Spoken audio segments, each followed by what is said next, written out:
How's it going, you guys? So for a while, Nike dominated the high cushion, carbon plated marathon racing shoe scene. But Saucony has brought their own offering, the Endorphin Pro. I do have a lot to say about this shoe, so let's get into my full review.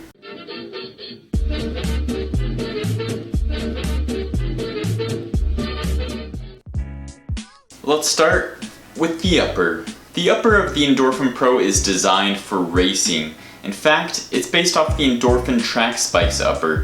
I found it to be a nice balance of keeping my foot locked in, yet not being weighed down by extra padding and overlays. This kind of goes along with the upper being minimal, but it's also very breathable. It has large cutouts in the toe, and during an 8K race at 90 degrees, my feet never overheated. One downside to having a thin and minimal upper is the lockdown. The Endorphin Speed has a more traditional upper that keeps your heel and midfoot locked down nicely. While I didn't have any major issues with the lockdown, it would have been nice to have a stiffer heel counter or something that would support me more when my form is breaking down at the end of a marathon. Also, though the tongue is better than the Pegasus 37 or a lot of non-padded tongues, a tiny bit of foam would have been nice. Alright, let's move on to the midsole. So with the Pebax based foam, you get extreme bounciness, but I thought Saucony's implementation of using the beads and melting them together, similar to what Adidas does with Boost,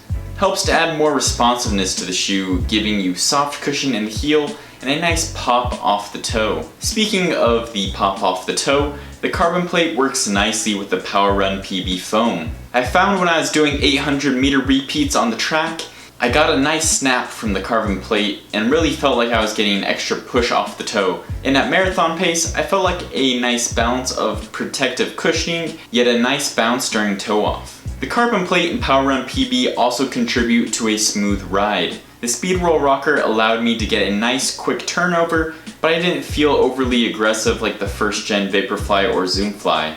Whenever I wore these shoes, I felt like I was running on my toes more and had a more efficient and faster gait. This is especially nice when you're at the end of the race and your gait starts getting sloppy. This kind of gives you a nice little extra nudge to get you back under your toes. So Power Run PB is super lightweight and the shoe does not feel heavy, especially with all the cushioning that's in there. At under 8 ounces, the Endorphin Pro makes a great light and speedy marathon racer. Alright, as much as I did love this midsole, there were a couple things I had issues with. Mainly, the firm and stiff feel to the shoe.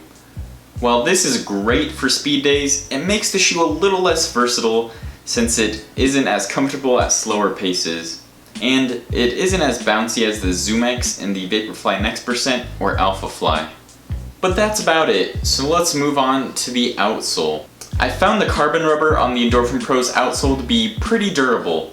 There's minimal wear and I think it still has a couple hundred more miles on them. For being a road shoe, the outsole is decently grippy. I used it on an 8K course that was half road and half dirt path, and I never found myself slipping or wish that I had a more aggressive outsole.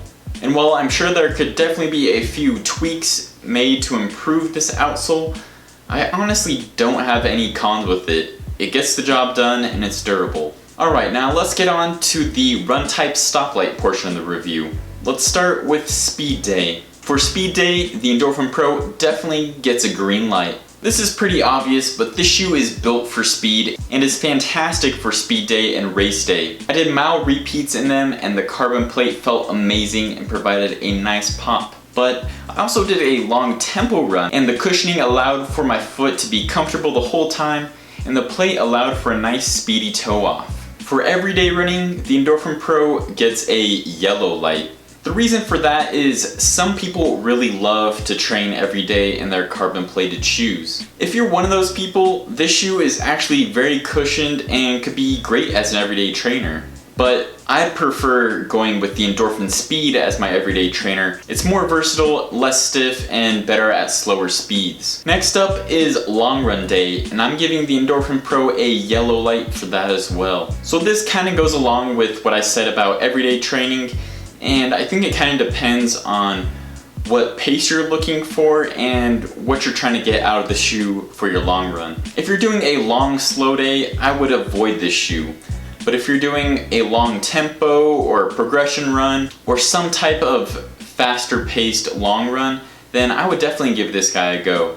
It definitely has enough cushioning and protection for that. But again, it kind of depends on how many miles you want to do in a carbon plated shoe and if you're comfortable with that for long runs or not. For recovery day, I'm giving it a red light. I'm just gonna say this shoe is built for speed. Even on recovery days when I ran in this shoe and I purposely tried to go slow, the mixture of the rocker and the stiffness and the bounce, I just kept finding myself being up on my toes and pushing the pace. So I definitely recommend getting another shoe in your rotation for your recovery days to give your feet a break, something soft, cushioned, and something you won't accidentally push the pace in. Alright, so in conclusion, I am definitely a fan of the Saucony Endorphin Pro, and honestly, I would choose this over the Vaporfly for my next half marathon or marathon. I prefer that it's a little more stable in the heel, and also it's $50 cheaper, so that doesn't hurt either.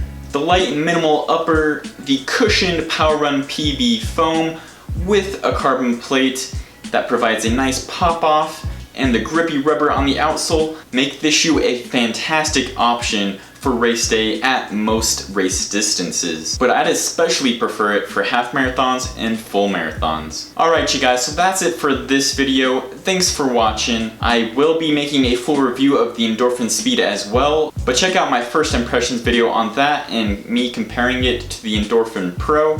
Subscribe so you don't miss my new videos, and as always, keep on running.